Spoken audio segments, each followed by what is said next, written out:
kid. It's the kid. It's the kid. It's the kid. It's the kid. It's the kid. It's the kid. It's the kid. It's the kid. It's the kid. It's the kid. It's the kid. It's the kid. It's the kid. We're live. We're live. We're live. We're live. We're live. We're live. We're live. We're live. We're live. It's the kid. It's the kid. It's the kid. It's the kid. It's the kid. It's the kid. We're live. We're live. We're live. We're live. We're live. It's the kid. It's the kid. It's the kid. It's the kid. We're live. It's the kid. We're live. It's the kid. We're live. It's the kid. We're live. It's the kid. We're live. We're live. It's the kid. It's the kid. We're live. Six kid. What's up? Welcome. Welcome to the live show. Welcome to Half Hope's live hot show, guys. I hope everybody's keeping safe. I hope you have your toilet rolls. I hope you're wiping your ass with those toilet rolls and screw over those guys who are holding all of those flipping damn baked beans. Screw you guys. So hopefully we're gonna have a nice, good show. Maybe an hour show, maybe more than an hour. Where you know what, we're gonna try and have some fun here. We're trying to have some fun here, and I'll maybe talk about this with you later on. Because I'm thinking of making this a daily show. Because I've got to also fit in the football hot stuff as well. So I'm thinking of perhaps maybe making this a daily occurrence. So maybe I'll say 8 p.m. or 9 p.m. GMT, especially with everybody back at home. Live show, live shebang, whatever comes to my mind, I may try and construct this into a live show. And also I'm working on a website. The official Half Hope's Hot website is currently being constructed. I'm hard to work at it right now, where you can look at some film stuff, anime stuff, rap stuff, video game stuff. All that beautiful stuff is being worked right now. So there is an official Half Hope's Hot website that I'm pretty excited about. So I will probably tell you more about that afterwards. So just to tell you about what we're going to be talking about on this show, I remember I will be taking questions towards the end of it. Is first off, with this whole virus thing, movie theater chains have shut down while people going in to stop the whole social interaction thing. Could this be the death of movie theaters with regards to people now releasing their stuff on home video? We'll speak about that. I want to talk about Denzel Washington, because what I'll try and do in this live shows is talk about at least one film. So there'll be a film where we talk about a film, or maybe even a performance that we talk about, and we'll dissect that. So I was watching Training Day, which I normally do on Netflix, and I want to talk about Denzel in Training Day. Are you a wolf or are you a sheep? Okay. Give me the bitch. And also, we're going to talk about the next-gen consoles, about that absolute brick-like Class A brick PlayStation 5 conference that felt like if I was in a bloody chemistry class. So we're going to discuss that. And about next-gen consoles, whether we should be buying next-gen consoles as well. And also, as you well know, your boy is monetized. So you can now send super chats to your boy. You can now start sending super chats to support your boy HH Half Hope right now. So super chats are fully 100% functional on the Half Hope's Hot thing. So use that. So yeah, look, man, things are going through. We've passed 1,000 subs and things as well. So without further ado, let's ride up with our first topic of the day. So just shout out to everybody in there. Mr. Marcus, updating skills. What up, baby? Jack Scam, what up, guys? What's up, guys? How are you guys doing? Bada bing, bada boom. So, first thing on the agenda is this. So, oh damn it! Oh, well, I thought this was 1280. So, movie theaters right now. So due to the virus and due to the virus fears, and people just having fears of being in large groups, many cinemas have been forced to shut down amidst what has been happening. So this is gonna really puts a massive strain financially on these cinema companies, financial strain on the employers as well. And I just hope that many of them don't go out of business. And I really feel for those employees who are affected by this. But what this now breeds into is this couldn't have happened at a worse time. See, if this issue with the whole virus thing happened, let's say 10 years ago or 15 years ago, then everybody would be suffering. The cinemas would take a hit, but they'll be so, you know what? Once this virus thing gets sorted out, we can then bring back those dudes back in our thing. But the issue is, this is 2020. This isn't 1997. This is 2020, and we are living in the world of streaming, where everybody, Universal, NBC, ABC, Disney, your mom, your dad, everybody now wants to have their own streaming platform. So what this now means is this presents an opportunity that could be a massive danger to cinemas, because what you will now have, guys say, wait a minute, Loads of people have either home cinema systems right now. Most people don't have a cinema near them, and so forth. So a lot of people are opting to go through. So what if you see, you know what? Instead of releasing Black Widow in the cinema, why don't we give it to people at home for the full cinema price? But we now cut away the middleman of the cinema, taking away their percentage. So we just give it to you straight on a streaming platform for the full price you would pay for the cinema, but in the comfort of your home. But there's a danger there, if you guys can realize. So if, let's say, okay, cool, I can now go onto a website and I can watch Black Widow, which is one of the most anticipated films of this year. I can go out and I can now watch a Black Widow. But I can bring my friends over and watch it. See, oh, guys, I've bought Black Widow to watch. I can bring 3 or 5 friends over.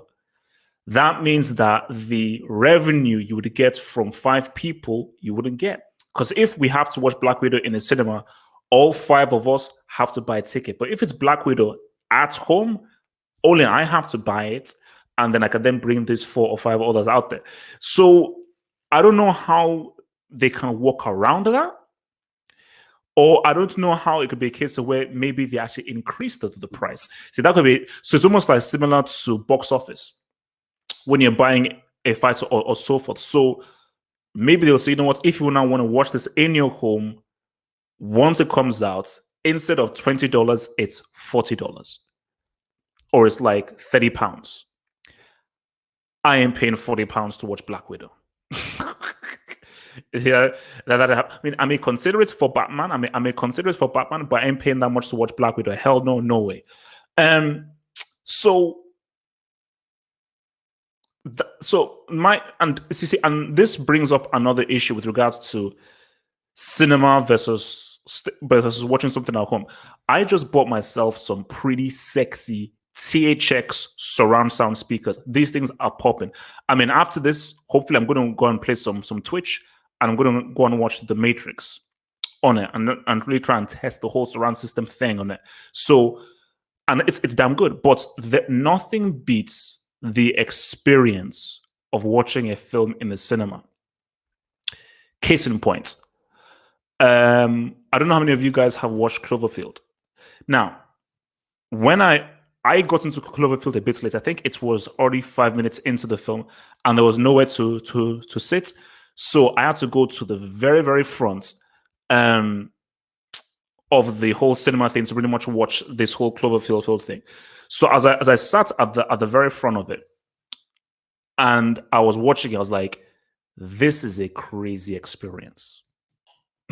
Just watching Cloverfield and everything, I said this was a crazy, mad experience. And even when I watched Cloverfield back at home, it didn't feel the same. And this is, for me, this is the killer point right now. The Lord of the Rings. The Lord of the Rings at home is not the same as the Lord of the Rings in the cinema. That I still remember so vividly when you first see Sauron in the Fellowship of the Ring and in the cinema, and even during Return of the King. I remember there were times where I would actually pause and I would just look at everybody in the cinema, because literally there was not a single empty seat. Not a single empty seat. It was 100% full, and just that experience I just thought was outstanding. It was so. It would be a serious shame if we lost that, because what I don't want, and again, and this could be actually very dangerous for us. What I don't want is a scenario where they say, you know what, guys, we are actually going to. I mean, instead of giving you guys the choice of, okay, do you want to watch this thing here? Do you want to watch this thing here? No. We are actually going to enforce upon you guys and charge you guys like $40, $50 or £50 and say you have to watch this damn thing. You have to watch this damn thing at home for this price. So my thing about it is that hopefully that doesn't happen, because I think cinemas are important, and I think hopefully you guys can agree that Watching a film at home is cool, but watching a film with people is amazing. Another point I almost forgot: Avengers Endgame. Avengers Endgame is my best ever cinematic experience, hands down. Hands down. The reaction to Captain America getting Mjolnir, the reaction to different aspects in that film was flipping amazing. You cannot get the same kind of Avengers Endgame feeling at home. You simply can't. Um, so it's very, very important. It's very, very important, and it's very, very key to really understand that this could be a danger to cinemas, because I don't know how long this whole break coronavirus is going to last for, but if it lasts for 3 months, cinemas are going to die out. They simply can't, and because remember, especially if this thing is going into May, June, and July, May, June, and July is the hotbed of where cinemas make the bulk of the money, and they need to balance the books to stay alive, because you have Black Widow coming, you have Tenet coming. And what's it called? Basically, a huge hit that cinemas have already taken is Fast and Furious. That is such a huge, like, if this virus thing or this social distancing thing had happened after Fast and Furious came out, maybe they'd be able to survive. But that is pretty much a walking billion-dollar movie, a guaranteed walking billion-dollar movie. On the fact that they have to now suspend and postpone the release till next year is huge. I mean, they had to do it because they have to maximize the profits there. So, but by postponing it, it's horrible for them. So now this I disagree. This I disagree here. You see, on the face of it, you could say that okay, cinemas are finished because of the influx of streaming and how people are finding it much more convenient to stream. But I don't think you understand this. Most people don't go to the cinema because they want to watch a film. People go to the cinema because they want to go out. So for a couple, forget about cinephiles and everything. For a couple, going to a cinema is like going to the club or going to a restaurant. So they are going there because it's a social thing to do. It's me spending quality time with my girlfriend, quality time with my boyfriend, quality time with my mother, my father, my family, or so forth. So cinemas can never die. They'll always exist because it's a thing of wanting to go out, especially when you have cinemas like Everyman, where it's like a restaurant. Guys come in, they serve you stuff, you serve you wine and everything, you play a bit of extra. So you're pretty much mixing, and I think that may be the next big thing. I may actually have to patent this idea where it's a mix of a restaurant and bro, I'm not going to release a cinema. HH Cinema, you had it here first. A mixture of a restaurant and a cinema as well. Okay, that would be tier one. So I don't think cinemas could ever die. And I think that it's. Do we want to be lazy and just stay at home all day? Do we really want to be lazy and stay at home all day? Because for me, I told you, like, I want to watch Batman with people. Like, that Avengers Endgame experience was an amazing experience. Watching it with a full room full of full hardcore fans and seeing the reactions of the things happening, that's amazing. That's amazing. And just even being in the same cinema with all those people watching Fellowship of the Ring, watching Sauron and so forth, that is a specific thing, and I wouldn't want to lose that. So I wouldn't want to lose that. So yeah, I still say that cinemas can never die.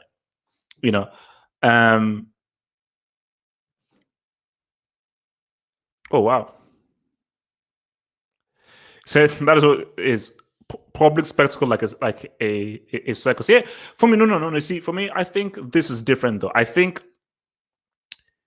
you see like a football match is basically boxing has replaced the gladiatorial thing. I think that's what has replaced the whole gladiatorial thing. Speaking of which, I want to watch Gladiator as well.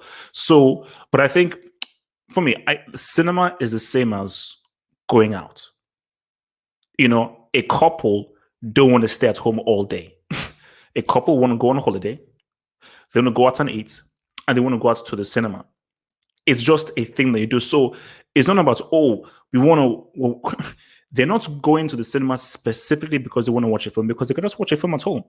They're going to the cinema because they want to go out. It's the process of going out that just helps to relieve the mind, and just makes you feel better. It's why you want to go on the holidays, why you want to travel, because you don't want to stay in the house all day. No couple wants to do that. So from that point of view, cinemas will always exist to a point.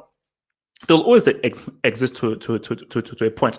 But although I do get the point that that's because of the influx of streaming and how home systems are improving, you're seeing more people say, yeah, I would like to go to cinema, but look, man, this TV is pop up enough. We could just invite some guys over, have a nice group thingy, and just say what's up, and we could just say what's up. So it's pretty much it's different in that sense. It's different in that sense. So next little topic to talk about is this. Your boy Denz. Your boy Denz, man. Denzel Washington is that dude. In case you don't know, Denzel Washington is that flipping dude. And this is my thing about what I learned about it. Is like, I think when Denzel won the Oscar for Training Day, a lot of people felt that, oh my gosh, why did they give Denzel the Oscar for this?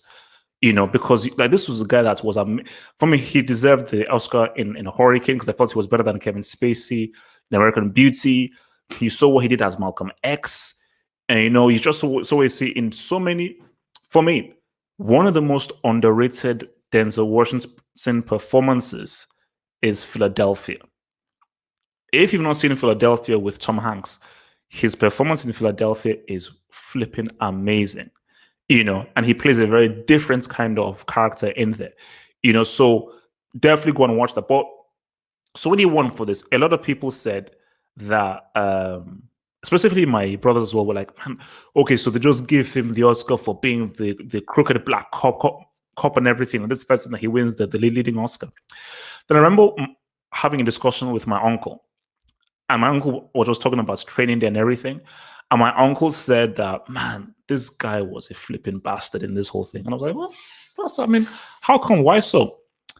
And as I thought about it and I was watching it again, I was like, no.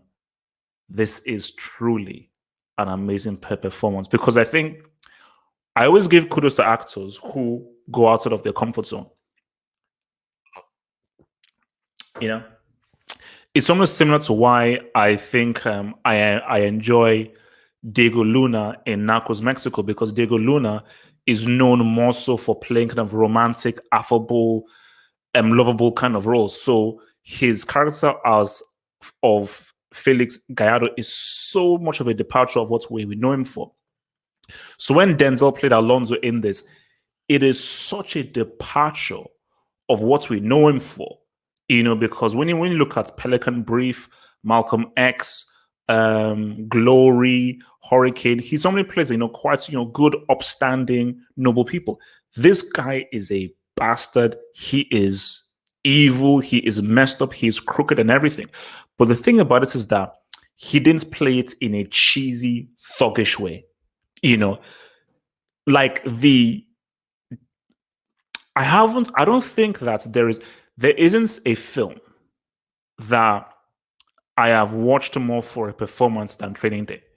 Literally, there are times where I'm like, okay, I've got about 10 minutes to spare. I'll just turn on Training Day and I'll just go through his scene, like scene here, scene there, scene here, scene there, scene there. And he is so believable.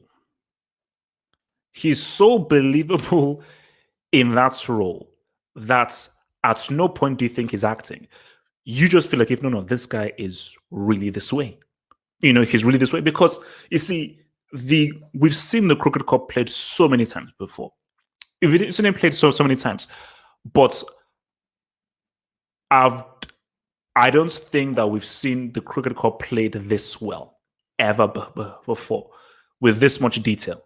And also you also got to shout out Ethan Hawke as well, because Ethan Hawke was really really good in this, because I think for the performance to work, you have to have someone good to play off of, and I think Ethan Hawke did a great job.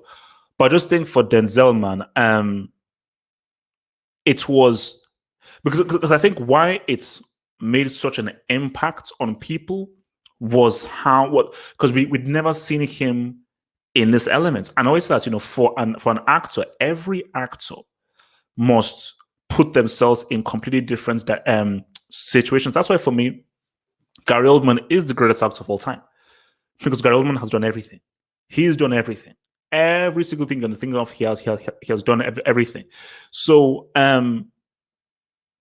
for Denzel doing, and I think once he did this, that's where you now saw him do Man on Fire. You now saw him do American Gangster, and started to now play much more kind of edgier roles that he didn't really do back in the 90s. And also you have to think about it. I think Denzel, there was maybe a reason why he stayed away from doing stuff like Crooked Players, because he felt like he needed to lay the groundwork first, as being one of the very few black actors out there to play to show positive roles and positive images of the black man out there. So I think once he had done all that work in the 90s, you know what? I think 2001, in the 2000s, I've laid the ground, I've laid the foundation. I can now go into a different area here, and I just think that's it was just a fantastic performance. It was just a fantastic. This is not checkers. Man, give him the bitch. No. Look, no, he was wild, man. Like Denzel was wild on this, man. The guy was completely and totally wild, man. So, and yeah, and I think this was what began the whole kind of what we call it, the partnership with him and Anton Fuqua, who they obviously partnered on Equalizer. Equalizer 2 was cool. I was not that much of a big fan of Equalizer 2, but I thought Equalizer was really cool. The Equalizer was actually really, really, really cool. But yeah, I mean, like Denzel because we've seen the Cricket Cup played so many times and we've seen it done so much, it's easy to just say, okay, yeah, man, he's a Cricket Cup. We've seen that. But I'll believe and I'll put myself out there that is the greatest and the best depiction of a Cricket Cup that we've ever seen. Shout out to Harvey Keitel in Bad Lieutenant. He was good. He was good there as well. Also in Copland as well, but Harvey Keitel in Bad Lieutenant was pretty good as well. But I just think this is the best. This is the best. The amount of iconic lines and how well he was able just to nail the essence of the character. And I always say that, once you've hit it, I should never feel that you're acting. That's the thing. It didn't feel like Oscar bait. It didn't feel like if he was overselling it. Because and that's why people say like the big scene as a whole, King Kong ain't gonna shit on me. 24-hour lockdown. That's not my favorite scene. Because for me, I'm not big on whole overacting. That's actually not my that's a great scene, but it's not my favorite scene. I like the more underplayed scenes, like the scenes with him and Ethan Hawke in the car and so forth, and just the quieter scenes and the more subtle scenes. Those are the ones where I'm like, oh no, yeah, this dude is going deep. This dude is fully 100% going deep, man. So yeah, man. I mean, it was. I mean, look, Denzel definitely should, he's one of the greatest actors of all time. And I think that I have to induct the BAFTAs, because do you know that I can't believe I just found this out recently. Denzel has never received a BAFTA nomination. Do you know how crazy that is? One of the greatest actors of all time. Of all time. He has never received a BAFTA nomination. Those pieces of crap, but I'm gonna induct those flipping dudes, man. So let's see what else you guys are saying, man.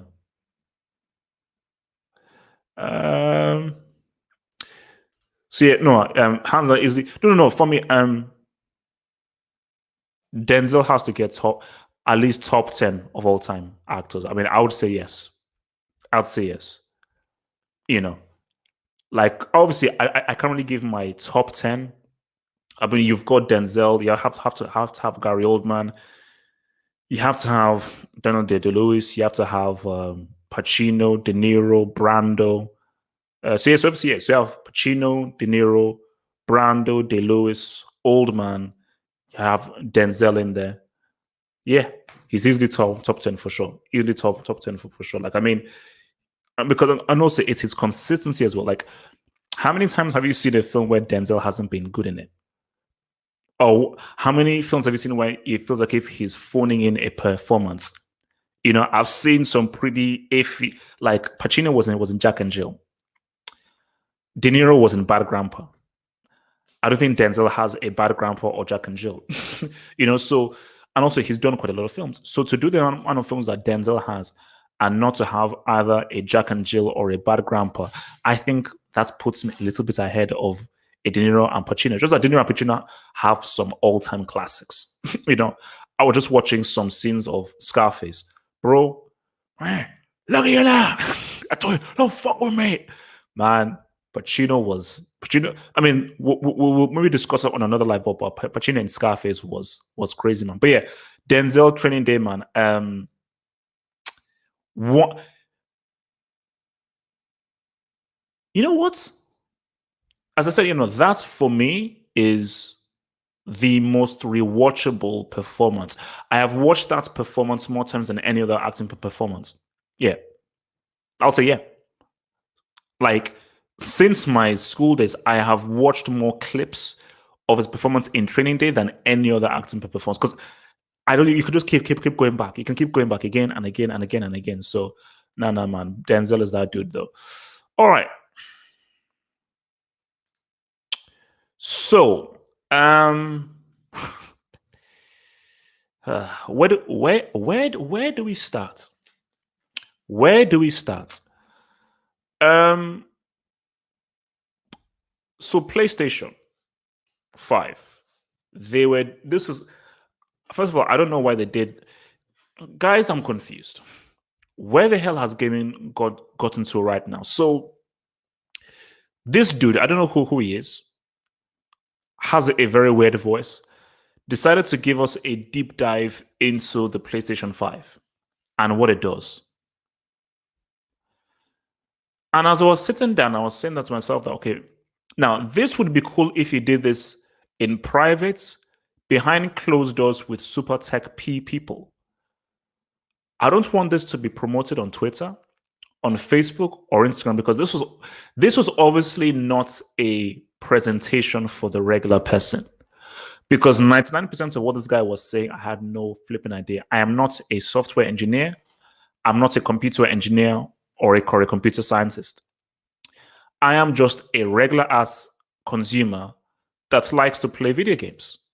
You know, so as a guy that just likes to play video games, and so far as I'm not a gamer or a gamer. I just like playing. I've been playing video games for forever, as most people have to, especially of my generation or under, or even above. So as a guy who likes to play games, as a regular as average consumer, all I want to know is, in basic terms, what the machine can do, and what are the games. I already have a Xbox One and a PS4. Unless the machine can build a nuclear device or it can bake eggs, why do I care that, oh, it's faster, oh, loading times are quicker? So what? And this, I think one moron, maybe some moron said, oh, all the PS4 games will be available. No. Oh, so I can now play PS4 games, but with better graphics and with quicker loading times. Like these clowns said that, you know, on Anthem, instead of 20 minutes low loading times, you can now have the loading times will go from 20 minutes to 12 minutes. So who cares? Anthem is a brick game.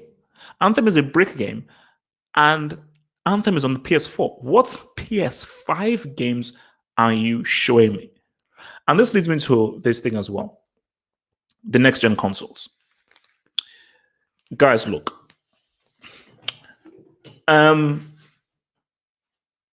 This used to be fun.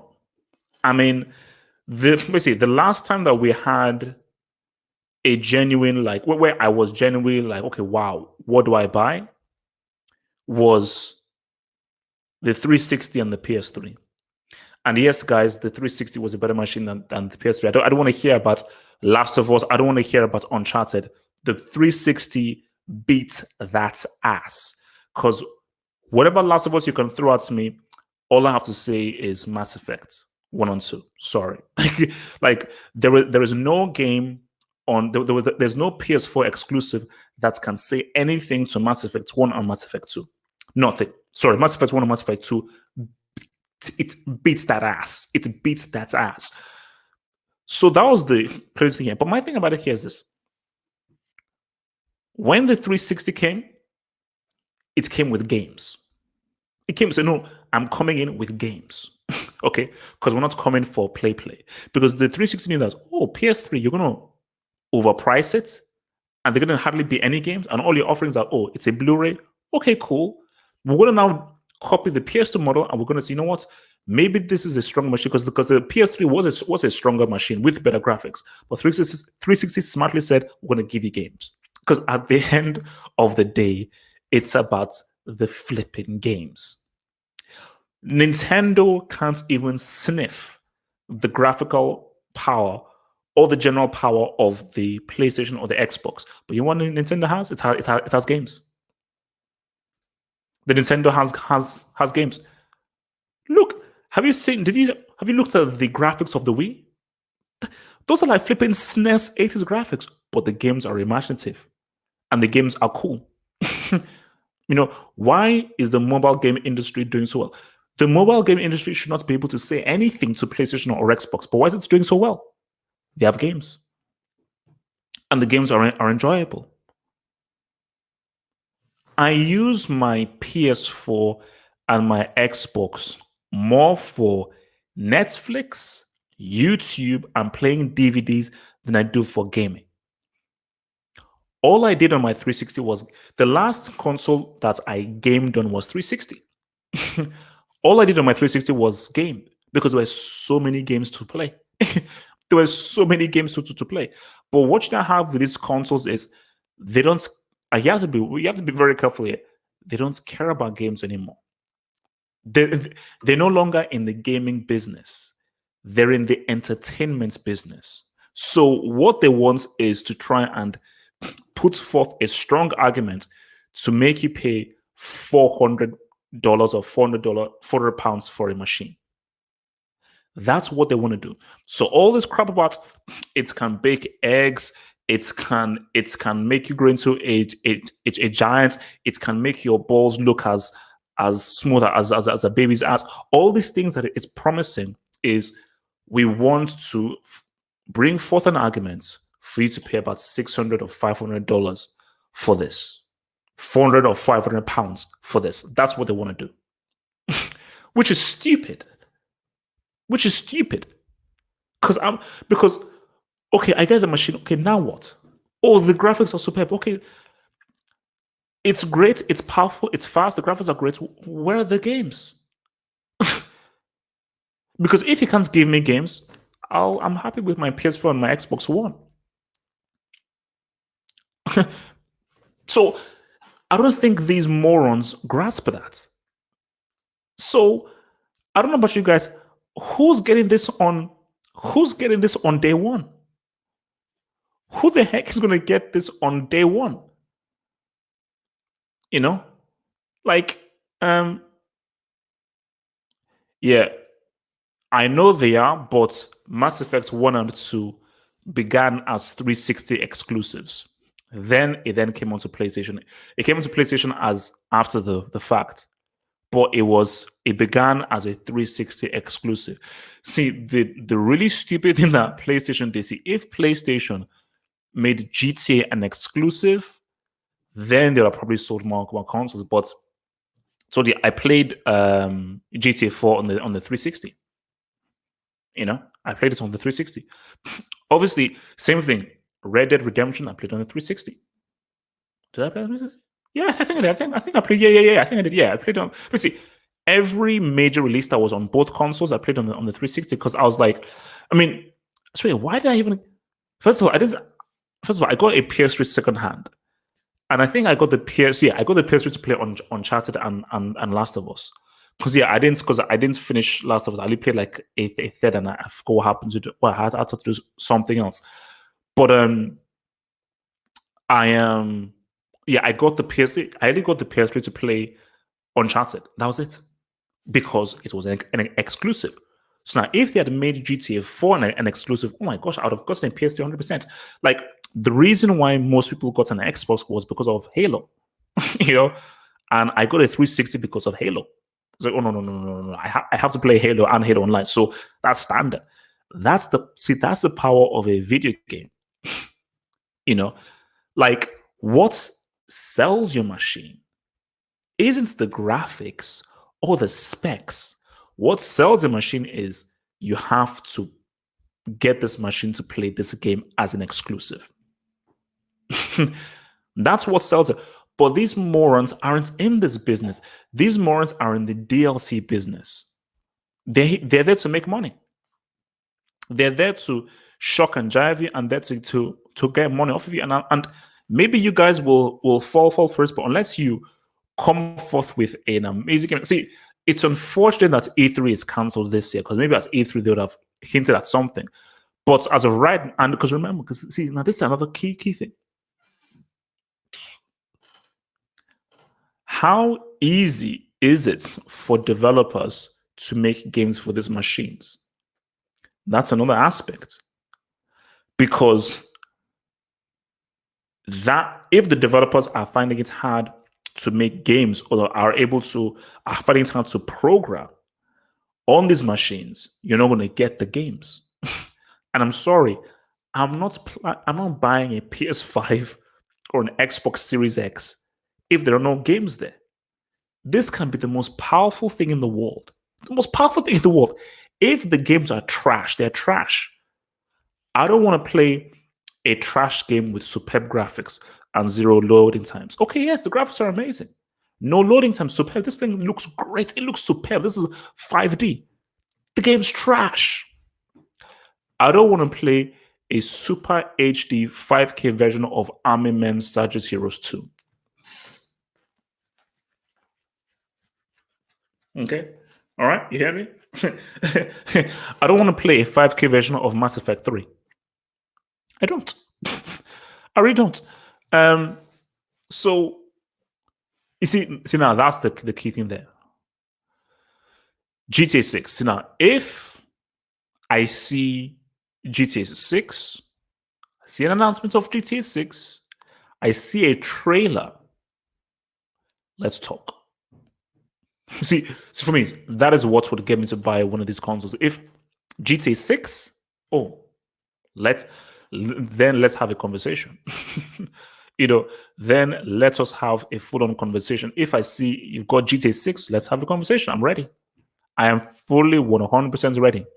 But if not, nah, man, I'm good, bro.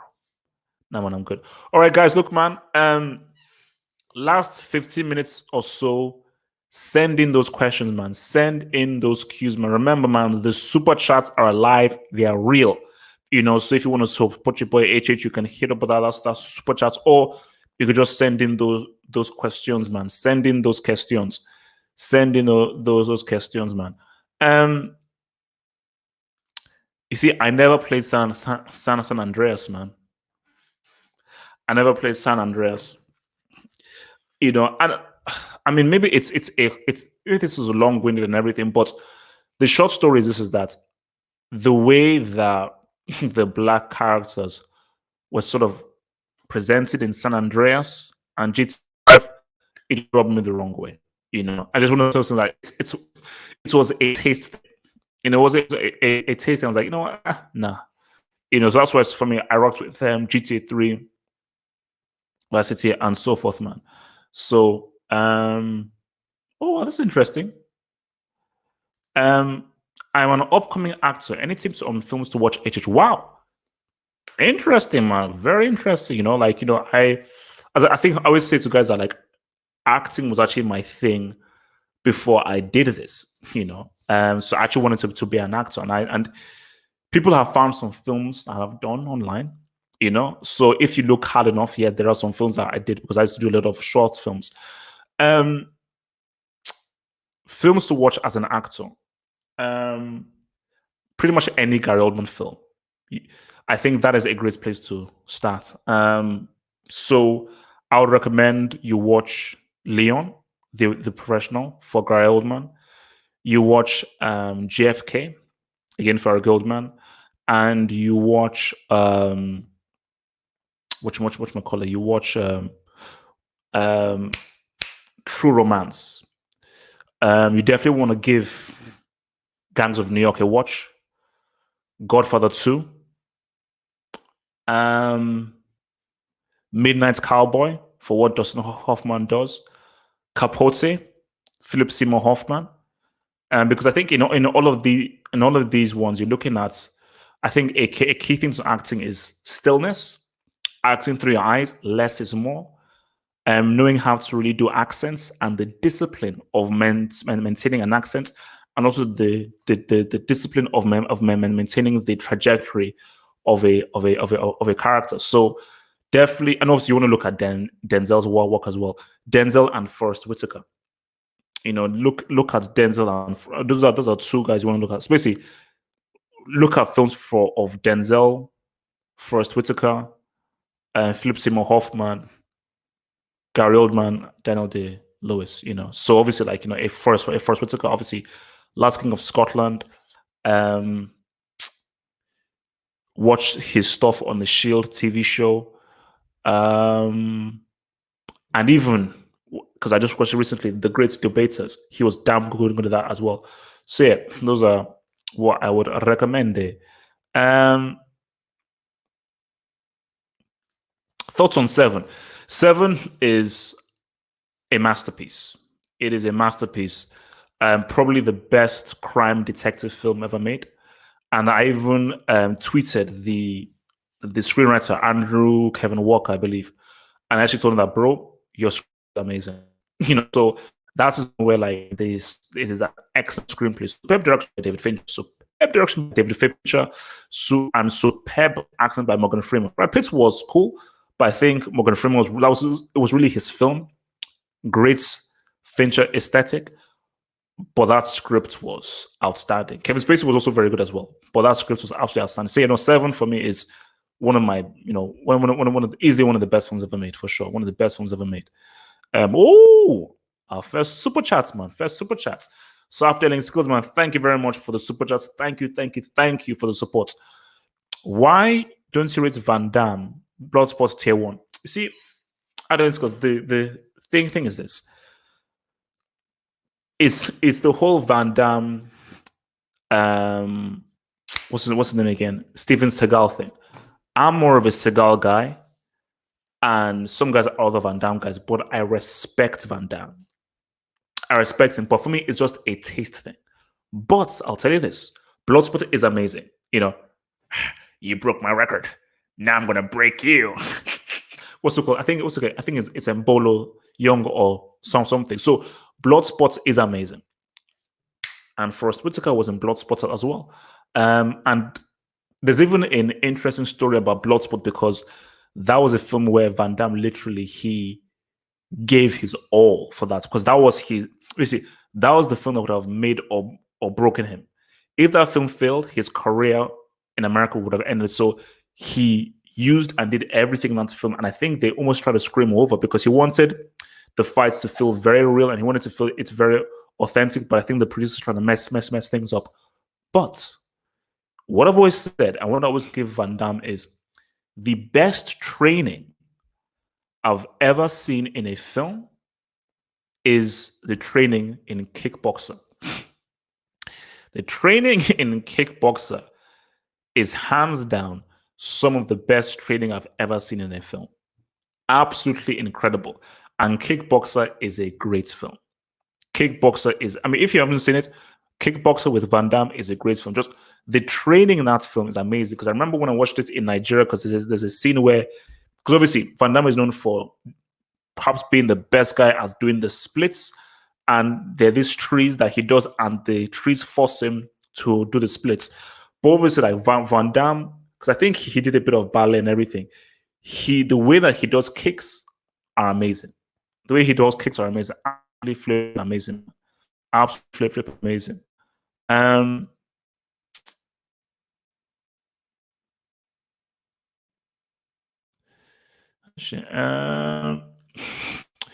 HA, do you think video games can tell good, great stories via gameplay and not via cutscenes? Yes, they can. And without spoiling anything, play Legacy of Kain Soul River. That's what I'm going to say. If you play Legacy of Kain Soul River, you can realize that through gameplay, you can tell great stories. It doesn't have to be through a cutscene you can play, because certain things can happen within games that can, like, stuff. Because I don't want to give anything away, but guys, let me recommend, because I know a lot of you guys are gamers out there. Because I'm not as hardcore gamers as you guys, but I know you guys are gamers. If you can, I promise you, the best story in any video game, hands down. I know people say Half-Life and everything. The best story in any video game is Legacy of Kain Soul River 1 and Soul River 2. Puzzles are effed up. But if you can get past the puzzles, the stories in Soul River 1 and Soul River 2 are outstanding. Just play those games and you'll see that definitely you can have good, great stories within gameplay. And even as well, I don't know whether you guys play Heavy Rain. Heavy Rain was another damn good game, very inventive, and I think a lot of the quality of the story was told through gameplay and through the kind of choices that you made through gameplay. So Heavy Rain is definitely another one that did that really, really well. All right, let's see what else you guys are saying, man.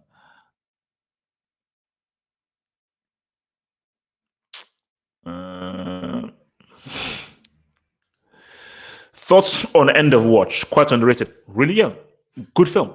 Was that's because it's the guy who wrote Training Day. I've forgotten what his name is, and he directed Suicide Watch as well.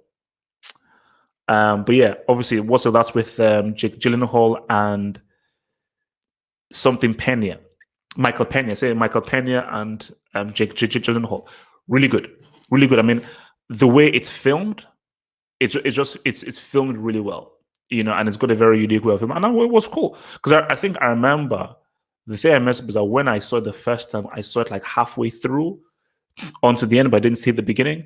But then they had it on Prime Video, so I was able to watch it from the beginning, and I was like, good, good, good. You see, I'm not sure what I want to do to this, bro. You need to do a Matrix trilogy retrospective. You don't. Revolutions is a dark time for me, and I don't think you realize how much of a dark situation Revolutions is for me. Revolutions was horrible, like easily, like the biggest let down in my life. But Revolutions, by far, like I felt like crap. It was horrible. Like second biggest letdown is The Dark Knight. Second biggest letdown, but my biggest letdown in my entire life was Matrix Revolutions. Guys, you don't know. I cannot put into words. Only my friend can tell you how obsessed I was about this film. Like and people may call me crazy or sad, I don't care. One of the saddest moments in my entire life one of the saddest moments in my entire life was, you see, one of the saddest moments in my entire life is Revolutions. That's night when I came back from Revolution. Because what happened was, me and my friend, so the film came out on a Wednesday, and this was during school. So we're so desperate to see it. We snuck out on a Wednesday to go and watch it. But when we came back, some moron decided to tell on us, and we got punished. Well, he was cool. I got punished. Maybe because I was black, I have no idea. But I got punished. So it was double one. Not only was it a crushing disappointment, I got punished as well for sneaking out on a Wednesday to go and watch it. So horrible, man. Freaking horrible. And yes, Brian, I will be on Twitch after this. I will be on Twitch after this, man. So get myself out of Cagliari, man.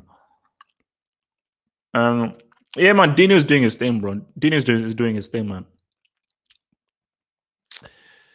Favorite Jackie Chan film. See, I haven't seen Police Story from beginning to end. But if I had to pick, maybe this might be sacrilege. My favorite Jackie Chan film is Rush Hour 2.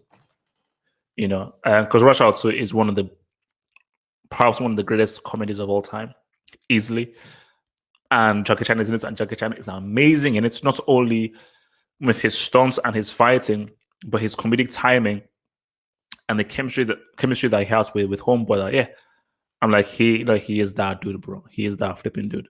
So, another super chat here from Afterling Skillsman. Thank you for the super chats, Afterling Skillsman. So, Afterling Skillsman says top 3 actors: Jason Statham, Keanu Reeves, Denzel.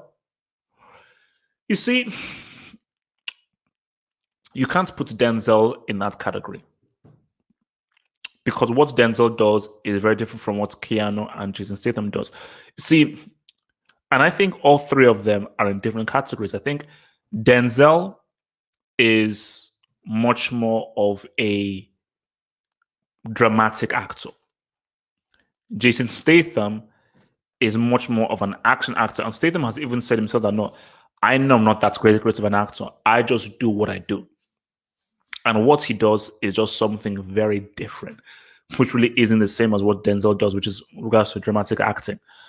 And Keanu Reeves is just Keanu Reeves. Keanu Reeves is about himself because Keanu Reeves just has a very unique, likable energy about him, and he's got a very unique look about him as well.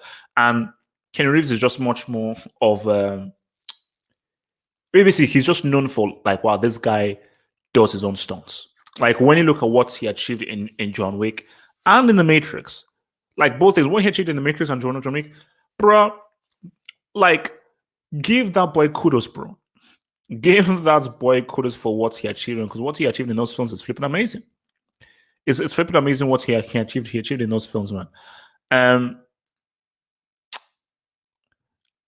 I was in the Dark Knight Rises trailer, but I was cut out of the final cut of the film.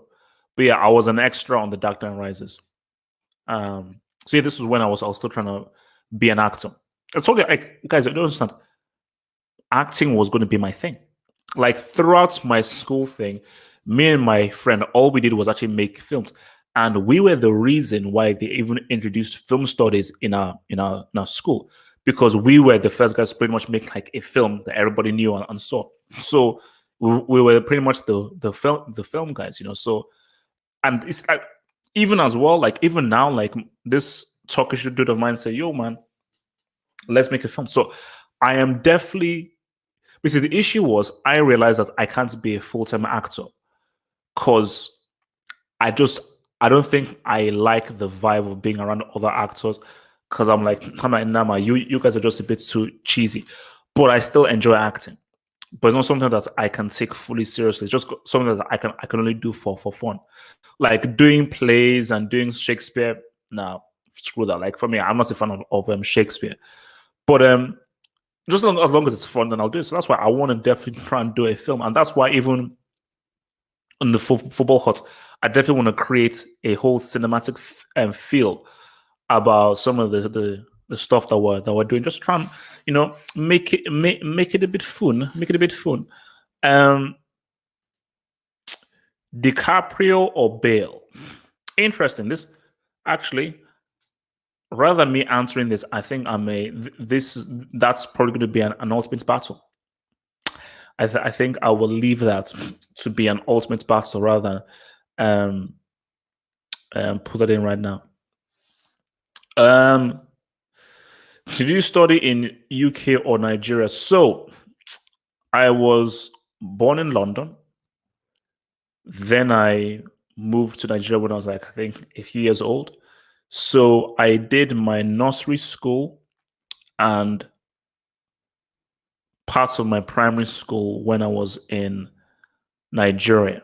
So basically, I was in Nigeria for the first 10 years. Then I was in Geneva for like 2 years. Then I came to England when I was 12 and been in England since then, So you could argue that I sort of grew up in both Nigeria and in England and everything, So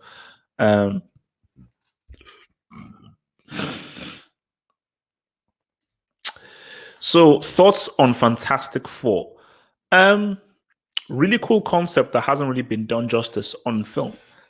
The Fantastic Four films that we've seen just have not been very good, and I think it's a cool concept, because I think they all have really cool powers. They're a family. So putting that all together in one and everything, I think makes it pretty cool.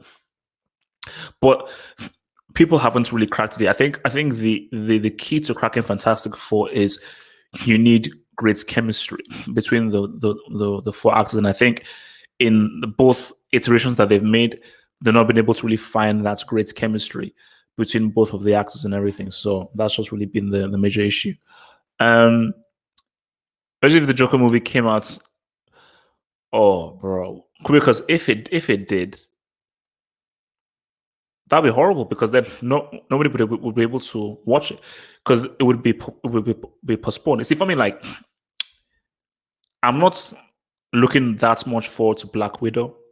I'm like, cheers. I mean, I was pretty, not time to that. So I was pretty much looking forward to it. I think what would be a big shame is because I am interested in Tenet, because it's John David Washington, Nolan's new film, so Robert Pattinson as well.